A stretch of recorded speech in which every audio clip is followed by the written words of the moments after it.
네. 아궁이에서 무려 6억 원의 돈 뭉치가 쏟아져 나오는가 하면 호화주택에서는 고급 와인만 1,200여 개가 방에 가득 쌓여 있었다고 합니다. 누구 돈이었을까요? 세금 내지 않고 버텨오던 고액 상습 체납자들이 숨긴 돈이라고 합니다. 자, 돈을 숨기는 천태만상 수법들 잠시 살펴보겠습니다. 먼저 사진 보여주시죠. 화면 보여주시기 바랍니다. 돈을 어떻게 숨겼는지. 자, 팀장님 간단하게 설명해 주시죠. 지금 뭐 전원주택이라고 하던데요. 예, 전원주택인데 그 상습 고액 체납자였습니다. 그래서 이제 그 체납을 단속하는 세무 공무원들이 아궁이네요. 예, 현장을 갔는데 뭐 여기저기 다 뒤져봐도 없단 말이죠. 근데 그 중에 한 직원이 이상하다 싶어서 아궁이를 보니까 그 속에 가방이 있는데 그 가방 안에 현금, 그다음에 뭐 달러, 뭐 외화가 잔뜩 들어 있었죠.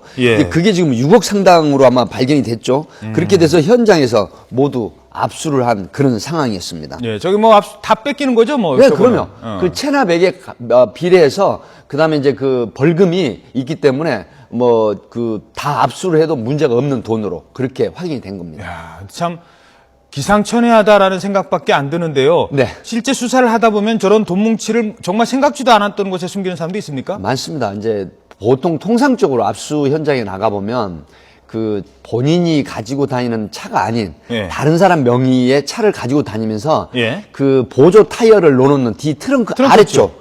그런데 이제 그 트렁크만 열어보면 몰라요. 그 밑에 보통 그 판넬이라고 하죠. 있죠, 그걸 깔아놓고 그 밑에 이제 보관하고 있기도 하고. 그다음에 이제 화장실 천장에 숨겨놓는 방법. 그다음에 김치 냉장고. 그다음에 김치독에 비닐로 싸서 그 현금 수억 원을 마당에다가 심어놓고, 묻어놓고, 그 다음에 표시를 해놓는 방법. 정말 기상천외한 방법이 많고요. 또 어떤 경우에는 이런 경우도 있었습니다.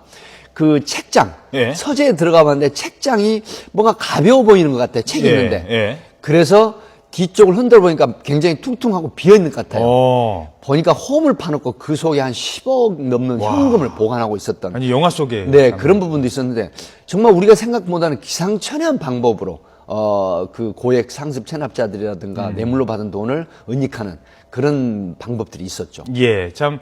근데 저 돈이 사실은 다 세금으로 내야 될 돈이었거든요. 그렇습니다. 월급장이들 뭐 한 달에 100만 원 받는 사람도 세금 꼬박꼬박 냅니다. 그렇습니다. 아주 정확하게 내는데, 그래서 지금 이제 사실 조세범 처벌법이라고 이 처벌을 굉장히 강하게 하고 있습니다. 예를 들어서 이 포탈 세액이 3억 이상이면 3년 이하 징역에, 그 다음에 그 포탈 세액의 3배 이하의 그런 벌금을 물리기도 하고요.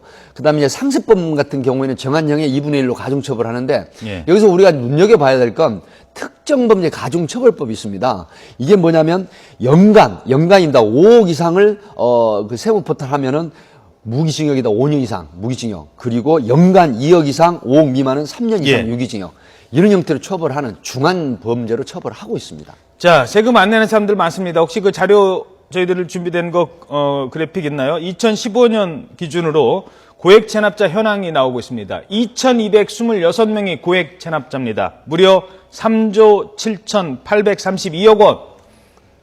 이 많은 돈을 그냥 다 세금을 내지 않고 있습니다. 자, 그런데 그 하나만 더 질문 드리죠. 근데 그러면 국세청에서 좀 이런 걸 열심히 좀 받아내야 되는데, 오히려 오늘 기사 보니까 뭐 시간은 많지 않습니다만 청부 세금 추징? 뭐라고 해야 됩니까? 청부 세무조사? 뭐 이런 게 있었다고요? 청부 세무조사죠. 청탁 세무조사라고 보통 합니다. 청탁 세무조사. 그러니까 상대방, 라이벌 업체를 세무조사 하겠다 하고 돈 받고. 그렇게 하고 무려 뭐 12억 상당을 요구를 하기도 하고요. 그다음에 이제 대구지방구세청에서 일어난 일인데, 한 세무서를 상대로 타켓 수사를 합니다. 그러니까 그 세무조사 팀장을 보내서 계속 세무자료 요구를 하니까 업무가 마비되잖아요.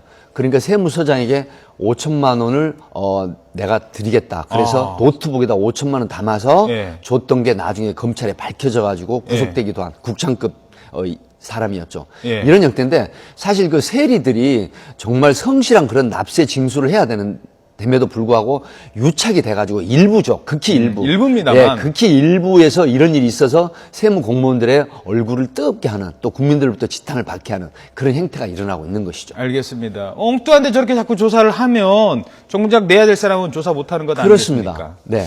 알겠습니다. 지금까지 백기종 전 수서경찰서 강력팀장이었습니다. 고맙습니다. 네, 감사합니다.